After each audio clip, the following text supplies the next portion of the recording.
Assalamualaikum warahmatullahi wabarakatuh. Oke teman-teman, kembali lagi bersama saya Januar Safari di channel saya Water Transfer Printing Kaltim Indonesia. Oke teman-teman semua, channel ini sengaja dibuat untuk kalian semua yang selalu mencari tutorial proses carbon water transfer printing dan pengecatan kendaraan bermotor. Jika kalian suka dengan video saya, kalian bisa dukung saya dengan klik subscribe dan aktifkan juga lonceng notifikasinya. Dan kalian bisa like, komen, dan share video ini agar channel ini semakin berkembang sebagaimana mestinya. Oke?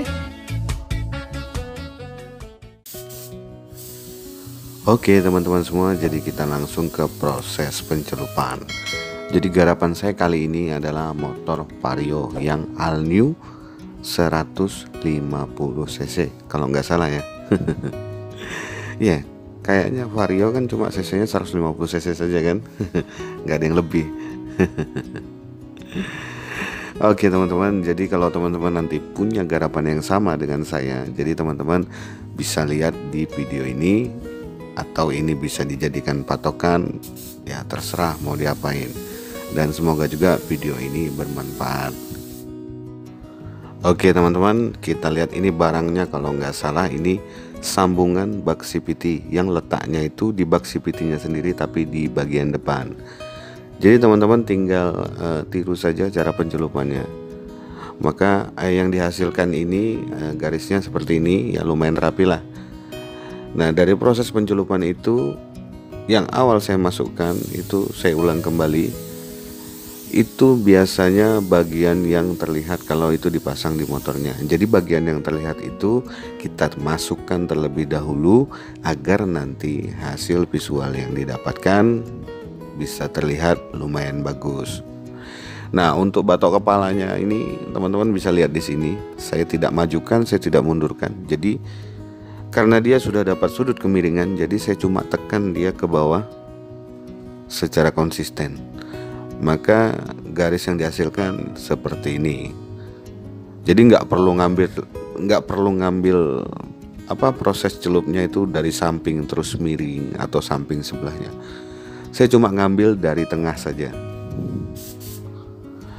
Oke, kita lihat ini apa lagi.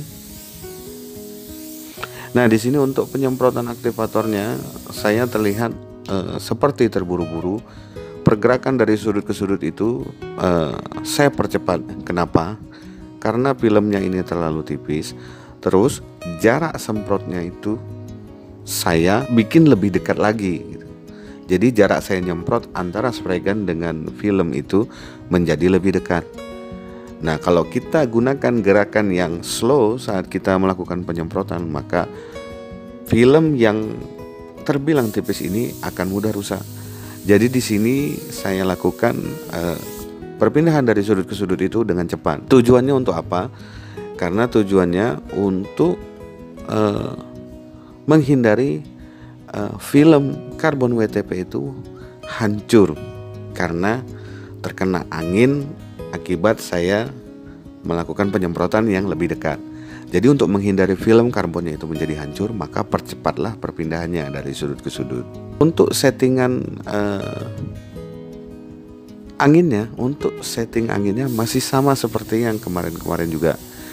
Di antara 5 sampai 10 itu batasnya ya. Minimal 5 PSI, maksimal 10 PSI. Jadi nanti teman-teman bisa atur itu sesuai kebutuhan. Nah kalau nyemprotnya mungkin nanti dekat, mungkin pergerakannya bisa dipercepat. Nah untuk pergerakannya yang lambat, mungkin jaraknya agak diperjauh. Gitu aja sih mainnya. Jadi nanti teman-teman bisa merasakan sendiri itu gimana sih untuk melakukan proses penyemprotan aktivator itu. Nanti teman-teman bisa sendiri, paham sendiri karena dengan seringnya praktek. Jadi nggak terpatok lagi dengan apa yang saya jelaskan di video ini, karena teman-teman sudah mulai memahami sedikit demi sedikit. Karena saya pun dulu seperti itu, kalau bertanya kepada orang pun jawabannya juga nggak ada mereka. Alhasil begitu saya menemukannya, oh ternyata mereka nggak bisa jawab karena mereka mengerjakannya itu versi mereka gitu. Begitu mereka sudah dapat moodnya, udah dapat settingannya yang hanya mereka yang bisa menguasai itu, maka begitu mereka untuk membaginya kepada orang lain, mereka bingung untuk menjelaskannya seperti apa. Jadi masing-masing itu punya moodnya masing-masing, punya caranya masing-masing. Yang bisa kita bongkar di sini adalah hanya settingan saja, settingan angin, setting keluarnya aktivator, terus itu setting lebarnya. Terus cara pengaplikasiannya itu tetap kembali kepada diri kita masing-masing. Itu nanti teman-teman bisa merasakannya sendiri kok. Yang penting sering-sering praktek, itu aja. Mungkin teman-teman ada melihat di beberapa scan itu saya melakukan penyemprotan aktivator, teman-teman melihat ada beberapa gelembung yang memang saya tidak keluarkan karena itu sengaja. Kenapa? Karena di saat kita melakukan pencelupan dengan kemiringan, terus kita mencelupkannya itu dengan perlahan, maka dengan sendirinya gelembung itu akan terdorong saat kita melakukan pencelupan pada media tersebut. Dia akan terdorong keluar pelan-pelan, akhirnya dia keluar dari zona celupnya barang ini tadi, maka tidak menghasilkan hasil pencelupan yang bolong akibat gelembung. Kira-kira seperti itu. Oke teman-teman, ini adalah di proses finishing yang dimana saya masih menjelaskan proses pencelupan, tapi ini sudah kelewatan. Nggak apa-apa ya. Oke teman-teman, ini adalah proses penggelapan. Jadi clearnya ini saya kasih cat warna hitam sedikit, tapi catnya itu udah bercampur sama thinner. Yang perbandingan catnya sendiri itu 1:1,5 antara cat dan thinner. Nah, untuk clear yang saya pakai ini adalah clear Second Excel. Untuk perbandingannya itu saya gunakan 2:1,5. Karena ini Excel ini terbilang agak sedikit encer daripada saya menggunakan HS. Jadi ini ketentuannya untuk penggelapan motif ini tidak ada acuan berapa lapis. Karena bisa jadi 1 lapis, bisa jadi 2 lapis, bisa jadi 3 lapis, tergantung warna kegelapan yang kita targetkan itu sudah tercapai. Misalnya di 1 lapis, ya cukup di 1 lapis saja.